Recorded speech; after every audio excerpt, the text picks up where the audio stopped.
この動画は過去動画の再放送です。途中紹介されている別動画は現在アップされていないものもあり、リンク切れしている場合がありますが、ゆっくり再アップしていきますのでお待ちくださいね。それではご覧ください。こんにちは、斉藤直樹です。今日も気まぐれ添削やっていきたいと思います。今日の作品はこちら。色がめっちゃいいですよね。つぐみゆささんの作品で、タイトルは原神我こそ断罪の公女。私はデジタルイラストを始めてから1年弱の初心者です。斉藤先生をはじめとしたクリエイターの動画などで学んでいます。まだまだ始めたばかりで無名ということもあり、SNS でのイラストに対する反応がほとんどありません。私はその原因が自分の絵の見せ方や表現の技術にあるのではないかと考えて今回ご応募させていただきました。添削してほしいポイントはたくさんあるのですが、今回はイラスト全体の見せ方、見栄えなどで損している部分など、色の塗り方、色選びや質感に関することもお願いします。よりレベルが上がる技術やポイント、この他気になる点やスケッチや色などおかしいところがあれば指摘していただけると幸いです。とのことです。いや、何よりもまずですね、塗りが本当に綺麗だなっていう風に思いますし、うまいなって思いました。使っている色もですね、とても良いですし、明暗差、コントラストが高いのに、細かい明暗の書き分けも繊細に表現できているので、色幅がね、多く見えるんですよね。なのでですね、つぐみゆささんが気にされている大きな枠組みでの色選びについては、むしろね、うまくできている印象があります。じゃあなんで SNS の反応少ないの？って不思議に思うかもしれません。はい、それにはですね、もう明確な理由があります。このイラストですね、色はもうむちゃくちゃ完璧なのに、ある一点が足りないせいで、その一点が足を引っ張っちゃって SNS の反応がほとんどないっていう状態を作り出してしまっていると思うんですね。でね、じゃあどこを直していけばこのイラストがもっと上手く見えるのか、SNS での反応がもっともらえるようになるのかっていうことなんですが、ポイントはですね、もうほんのちょっとのことです。一言で言うと、キャラクターのバランスです。このイラストですね、別にどこか大げさに変えなくても、キャラクターのバランスさえうまく整えられれば、飛躍的に印象が良くなって、これ、プロが描いたんじゃないですか？って思わせられるぐらいのパワーを引き出せると思うんですよ。いや、これ、言い過ぎじゃないですよ。欠けている部分は、あと1ピースだけです。あと1個だけピースが揃えば、プロとしてもやっていけるぐらいの技術力を持っている人だと思うので、その証拠を添削を通してお見せできればと思います。それでは早速、やっていってみましょう。まずですね、体のバランスを整えていこうと思います。多分これはですね、つぐみゆささんの癖だと思うんですけど、ちょっとね、横に引き伸ばしたような印象があります。フォントで言うとですね、兵隊をかけたような状態ですね。そこをまず直してみましょう。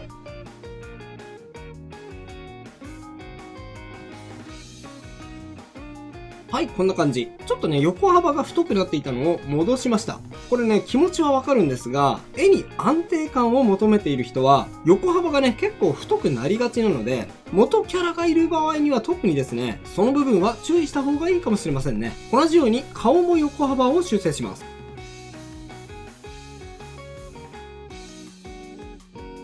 はい、こんな感じ。あとはちょっと顔のサイズが大きめな気がするので、少しだけ顔も小さくしましょうか。こうです。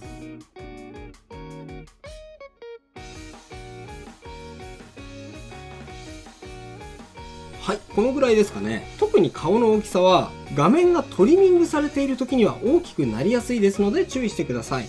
僕の場合はですね、このように、ちょっとね、画面を広げてバランス調整することが多いです。こんな風にね、画面を広げると、キャラクターのね、全体感を見渡せるようになるので、バランスを取るのが苦手っていう人でも、比較的簡単にバランスが取れるようになります。試してみてくださいね。でね、このイラストで微妙に見た目を損なっている部分として、キャラクターの重心が左右対称になりすぎているというのがあります。これどこでわかるのかっていうとですね、ここに注目してみてください。目線と目線をつないだ線。肩と肩をつないだ線。腰と腰をつないだ線。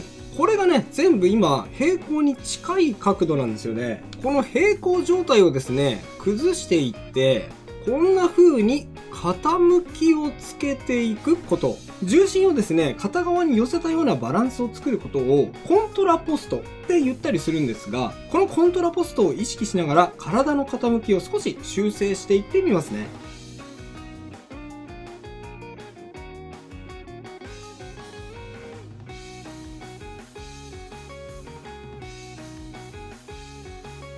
ははい。変形すると書いていない部分が出てきちゃうので、書き足しながら変形していきます。まだ途中なので続きやっていきますね。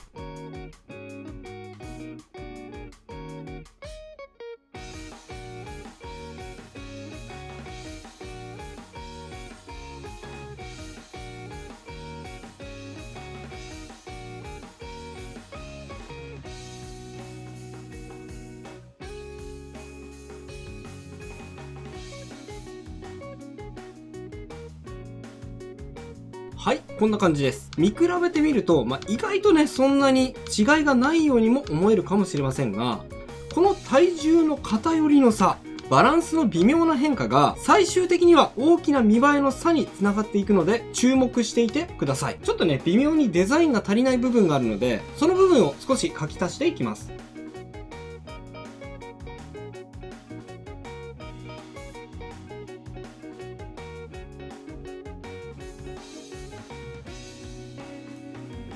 はい、このね、お腹の部分と、あと胸の部分、ここにね、模様が足りなかったので書き足しました。あとはですね、手も少し小さめのバランスになっていると思います。手ももう少しだけ大きくしちゃいましょうか。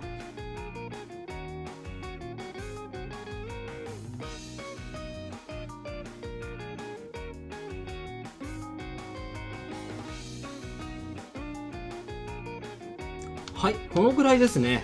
思いのほか手の大きさってすぐに違和感につながりやすい部分なので注意してみてください。さて次は後ろの髪の流れの調整です。といっても髪の毛については塗りは本当に綺麗に描かれているので調整するといってもバランスだけですね。髪の毛のシルエットも全体的に左右対称性が強い感じがします。もう少しね、左右でバランスを崩してあげると絵としての面白みが増すような感じがしますね。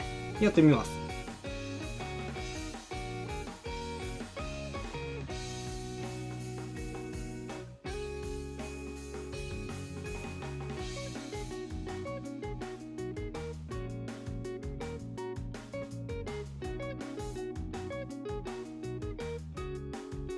はい、向かって左側は少し髪の毛がなびいている感じでボリュームをアップさせてみました。こうすることで左右の印象が変えられるので画面に動きが出てきますよね。それとフィッシェルちゃんは金髪で色白なので顔周りのコントラストが微妙につけづらいっていうことがあるんですが、これもですね、細かい工夫で解決することができます。こうします。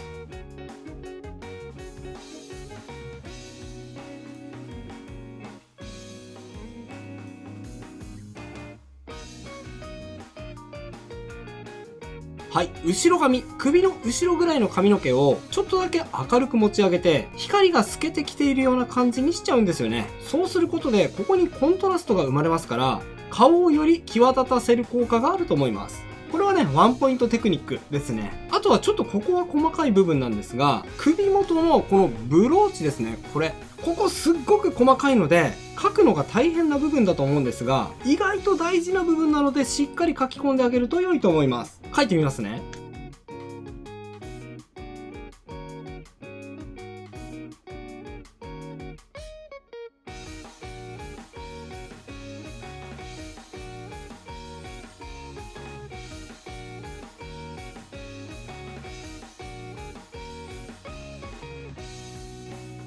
はい、こんな感じです。ちょっとね、これ細かすぎますよね。これですね、ちょっとしたコツなんですが、こういうね、工業製品的なものを書くときに、多くの人が直線ツールを使っちゃいます。これもね、多分直線ツール使って書いたと思うんですよ。ですが、ここに直線ツールを使っちゃうと、すごく硬い感じがして、古めかしい印象になってしまうことがあるんですよね。なので、一見こういう直線的な製品であっても、少しカーブを描くように、内側からね、空気をシュッシュッってこう入れてあげて、少しだけ膨らませたような立体を想像しながら描いてあげると、すごくね、しっくりした形に仕上がるんです。これね、細かいところなんですが、意識してみるとかなり印象が変わると思います。ちょっとここに関してはめちゃくちゃレベルが高い指摘なので、もしできるならで大丈夫ですね。はい、次は顔の部分です。まずね、頭の部分が少しもっこりしちゃっている感じがするので、ここを修正します。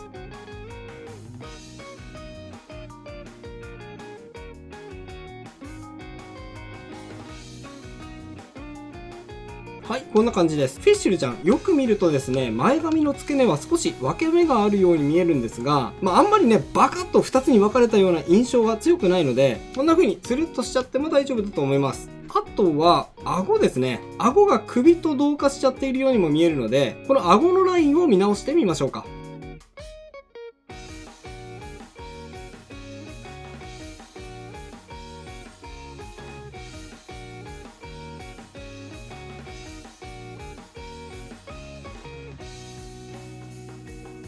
はい。顎のラインを描かないっていうのは、煽り構図の場合にはありといえばありなんですが、結構ね、そうすると顎の奥行きを表現するのが難しいので、顎はね、もうどんな角度でも描いちゃうのが簡単ではあると思います。次に目の表情です。目もね、非常によく描けているので、ほんの少し微調整すると、すごく良くなると思います。まずは黒目の表現として、フィッシュルちゃんは明るい黄緑色になっていますので、それを描き加えていきます。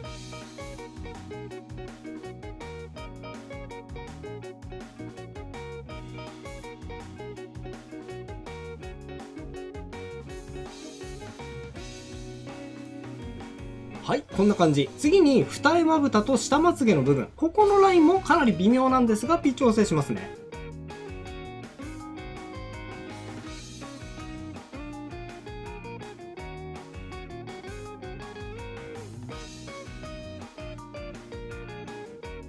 はい、こうですね。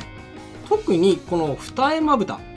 この目の上の部分ですね。ここなんですが、これと、これの違いだけではあるんですけど、これだけでもキャラクター性が微妙に違ってくるので注意です。変更前の目から均等な位置に二重まぶたが描かれていると、二重の凹みが割と浅めで、結構ね、元気で快活な印象を目に与えるんですが、修正した方、この目尻の方はまつげに近くて、目頭に行くに従ってまつげとの距離が開くタイプ。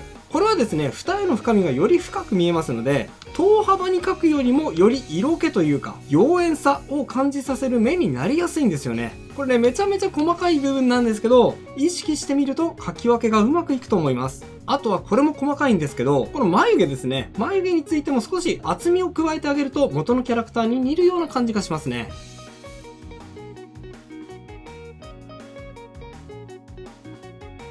はい、こんな感じ。鼻と口に関しても、下から見ていることを少し意識に置いて、微調整してみます。やってみます。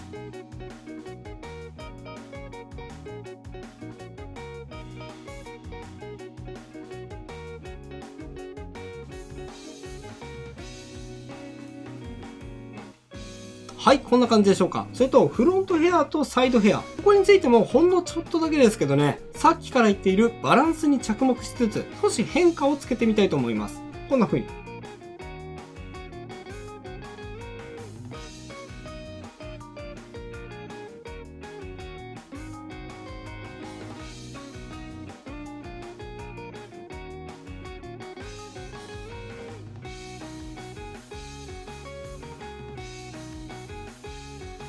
はい、こんな感じです。あんまりね、大きくは変えてませんが、毛先に動きをつけるだけで動きが出るような感じがしますね。あとはこんな細かい部分でも動きがつけられます。リボンですね。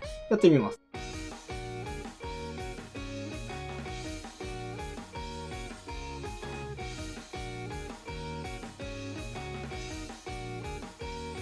はい。フィッシュルちゃんのリボンは黒いので、ちょっとなびかせただけでも動きが感じられるようになって良いですよね。あとは、見つけちゃった。ここにも宝石ついてますよね。これは単純に書き忘れだと思うので、ついでにつけておきますね。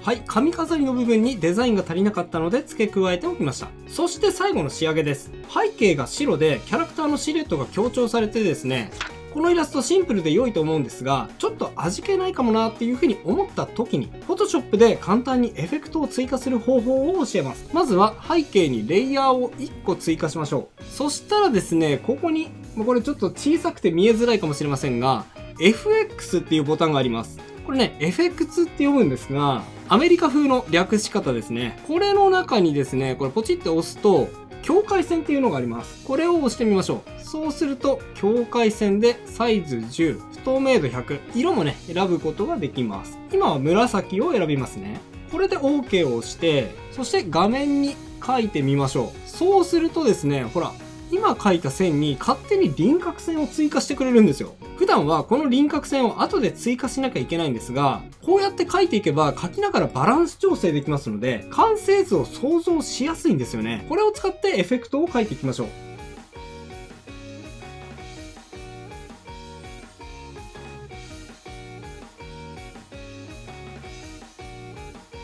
はい、後ろに雷エフェクトを書きました。ちなみにね、さっき追加した特殊効果は、レイヤーのこの効果っていう部分をダブルクリックすると、ここでですね、後でこんな風に色をね、変更したり、あとはね、ここでこう不透明度をいじったり、このサイズっていうところで太さを変えたりすることもできますね。さて、キャラクターの前の部分にもエフェクトを少しだけ追加してみましょうか。